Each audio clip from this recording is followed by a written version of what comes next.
নমস্কাৰ বন্ধু বান্ধৱীসকল, আজি আমি ভাৰতীয় সংবিধানত উল্লেখ থকা ৰিটছৰ বিষয়ে আলোচনা কৰিম। একচুৱেলি ৰিটছ কি হয় আপোনালোকে এইটো নিশ্চয়কৈ জানে। আমাৰ সংবিধানত বহুকেইটা মৌলিক অধিকাৰৰ বিষয়ে উল্লেখ কৰা আছে। এই মৌলিক অধিকাৰকেইটা যাতে আমাৰ কোনো কাৰণত খৰ্ব কোনেও কৰিব নোৱাৰে, গতিকে তাৰ মানে ৰেমেডি হিচাপত আমাক আৰ্টিকল 32টো আমাৰ সংবিধানত সন্নিৱিষ্ট কৰা হৈছে। এতিয়া আমাক ৰিটছ আমাৰ টোটেল আছে 5টা। তাৰ প্ৰথম ৰিটছটো হৈছে হেবিয়াছ কৰ্পাছ।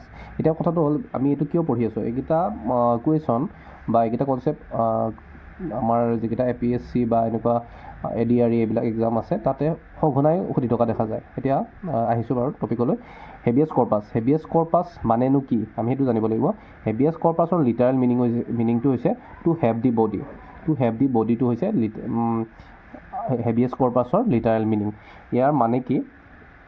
ইয়াৰ মানে হৈছে, চাওক, আপুনি ধৰক এতিয়া ঘৰত আছে, হঠাৎ এখন পুলিচৰ গাড়ী আহিল, যেনিবা এটা উদাহৰণ দিছোঁ, আপোনাক ডিটেনশ্যন কৰি মানে আপোনাক ধৰি লৈ গ'ল, কিন্তু আপোনাক কোনো ধৰণৰ ৰিজন দিয়া নাই, একো দিয়া নাই, আপুনি নাজানেও কি কাৰণত হেৰি কৰিছে, আপুনি জানে আপুনি কোনো ধৰণৰ ভুল কৰা নাই, কিন্তু এনেই লৈ গ'ল।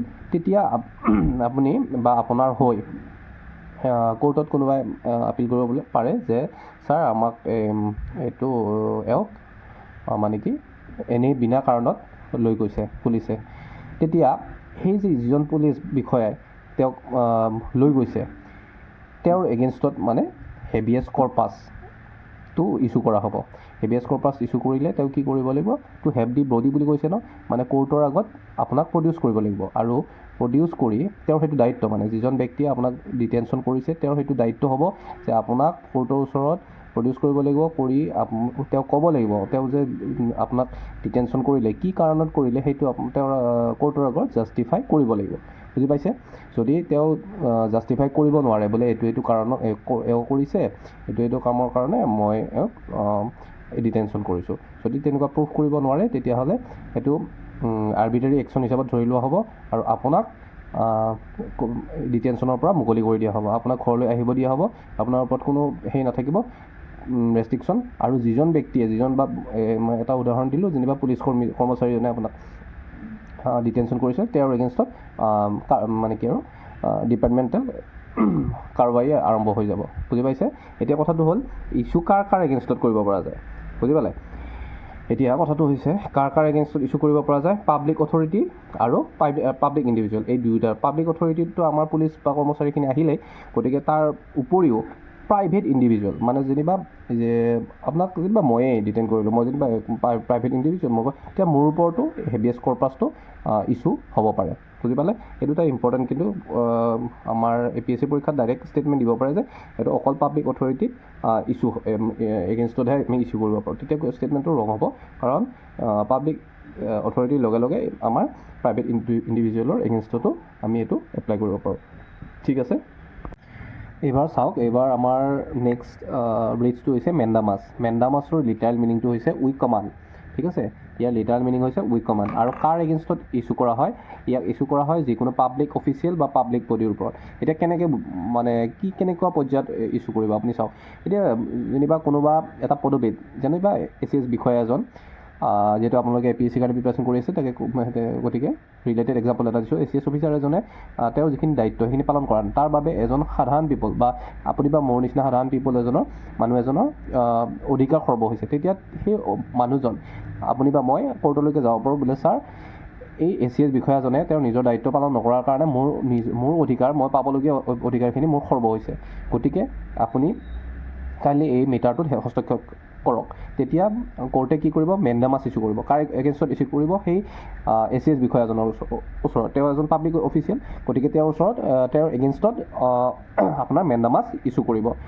বুজি পালে? তেতিয়া মেণ্ডামাছ মানে কৈছে যে, মানে কোৰ্টে ক'ব যে আপোনাক আমি অৰ্ডাৰ দিছোঁ যে আপুনি এই কামটো কৰক। বুজি পালে? তেনেকৈ এই মেণ্ডামাছ ৰিটছটো ইউজ কৰা হয়। এতিয়া চাওক, এটা ইম্পৰ্টেণ্ট ফেক্টছ, এইটো এক্সামত আহিব পাৰে, মষ্ট ইম্পৰ্টেণ্ট। এইটো কাৰ এগেইনষ্টত ইছ্যু কৰিব নোৱাৰে আপুনি চাব। প্ৰেচিডেণ্ট অফ ইণ্ডিয়া আৰু ষ্টেট গভৰ্ণমেণ্টৰ এগেইনষ্টত এইটো ইছ্যু কৰিব নোৱাৰি। আৰু আগৰ যিটো এটা আমি সেই পাইছিলোঁ হেভিয়াছ কৰ্পাছ ৰিটছ, সেইটোত আমি দেখিছিলোঁ যে পাব্লিক ইণ্ডিভিজুৱেলৰ এগেইনষ্টতো আমি ইছ্যু কৰিব পাৰোঁ। কিন্তু এই ক্ষেত্ৰত চাওক মেণ্ডামাছটো কিন্তু পাব্লিক প্ৰাইভেট ইণ্ডিভিজুৱেলৰ ক্ষেত্ৰত আপোনাৰ এপ্লিকেবল নহয়। আপুনি সেইটো মনত ৰাখিব, ঠিক আছে। Thank you. এইবাৰ চাব, এইবাৰ নেক্সট আপোনাৰ ৰিটছটো হৈছে প্ৰহিবিশ্যনৰ লিটাৰেল মিনিংটো কি? লিটাৰেল মিনিংটো হৈছে টু ফৰবিড। অ'কে, তো কাৰ এগেইনষ্টত ইছ্যু কৰা হয় আপুনি চাব। ফৰবিড মানে কি? বাধা দিয়া যেনিবা হা। প্ৰহিবিশ্যন মিনিংটো আপুনি বুজি পায়। প্ৰহিবিশ্যন মানে বাধা দিয়া, এইটো এটা বাধা দিবৰ কাৰণে এইটো এটা ৰিট, ঠিক আছে। এইটো কাৰ এগেইনষ্টত ইছ্যু কৰা হয়? লোৱাৰ জুডিচিয়েল অথৰিটি বা কোৱাচি জুডিচিয়েল বডিজ এইবিলাকৰ। যেনে এতিয়া চাওক, ডিষ্ট্ৰিক্ট কোৰ্ট, যেনিবা দৰং ডিষ্ট্ৰিক্টৰ কোৰ্টখনৰ বিষয়ে এটা এক্সাম্পল ল'লোঁ। দৰং ডিষ্ট্ৰিক্টৰ কোৰ্টখনে কি কৰিলে, এটা দাঁতিকাষৰীয়া অঞ্চল, যেনিবা কামৰূপ আৰু দৰং যিহেতু লাগালাগি জিলা, গতিকে কামৰূপৰ ঠাইৰ মানুহ এঘৰ, মানে দৰং আৰু কামৰূপৰ সীমাত থকা মানুহ এঘৰৰ কেছ এটা হিয়াৰিং কৰি আছে, ঠিক আছে। তেতিয়া এই মানুহজনে গম পালে যে কেছটো হিয়াৰিং কৰোঁতে একচুৱেলিটো মোৰ কোৰ্টটো হিয়াৰিং চলিব লাগিছিল কামৰূপত, কিন্তু মোৰতো চলি আছে দৰঙত, গতিকে মোৰতো এওঁলোকৰ জুৰিডিকশ্যনত নাহেই মোৰ কেছটো। তেওঁ কি কৰিলে, হাইকোৰ্টত এপ্লাই কৰিলে যে চাওক ছাৰ, মোৰ যিটো কেছ সেইটো শুনানি হ'ব লাগিছিলে আপোনাৰ কামৰূপত, এতিয়া কৰি আছে কিন্তু দৰং ডিষ্ট্ৰিক্টৰ কোৰ্টতহে, গতিকে আপুনি কাইণ্ডলি হস্তক্ষেপ কৰক। তেতিয়া হাইকোৰ্টে এই যে ডিষ্ট্ৰিক্ট কোৰ্টক এটা আপোনাৰ প্ৰহিবিশ্যন ৰিটছটো ইছ্যু কৰিব যে আপুনি নিজৰ জুৰিডিকশ্যন, আপোনাৰ যিটো এটা সীমা আছে, সেই সীমাটো চেৰাই আপুনি হিয়াৰিং কৰি আছে, গতিকে কাইণ্ডলি এই হিয়াৰিংটো ইয়াতে বন্ধ কৰক। এইটোৱে হৈছে প্ৰহিবিশ্যন ৰিটছটোৰ মিনিং। বুজি পালে? এতিয়া চাওক, বুজি পালে? এইখিনিলৈকে বুজি পাইছে?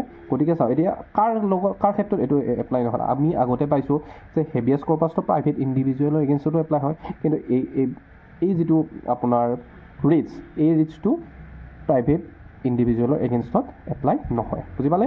বা আন এডমিনিষ্ট্ৰেটিভ অথৰিটি আৰু লেজিছলেটিভ বডিজ, এইকেইটা বডিজৰ ওপৰতো আপোনাৰ এপ্লাই নহয়, ঠিক আছে। এইখিনি জানিলেই যথেষ্ট। Thank you. এবাৰ চাব, নেক্সট ৰেটটো হৈছে চাৰ্চিয়ৰী। এইটোৰ লিটাৰেল মিনিংটো হৈছে টু বি চাৰ্টিফাইড। এতিয়া টু বি চাৰ্চিয়ৰী আৰু প্ৰহিবিশ্যনৰ এটা লিংক আছে। এতিয়া চাওক, লাষ্ট এক্সাম্পল মই কি কৈছিলোঁ যে মানুহজনৰ হিয়াৰিংটো হৈ আছিলে আৰু তেওঁ গম পালে, হিয়াৰিংটো হৈ থাকোঁতে গম পালে যে তেওঁ হিয়াৰিংটো হ'ব লাগিছিল যেনিবা কামৰূপত, হ'ল দৰং ডিষ্ট্ৰিক্টত।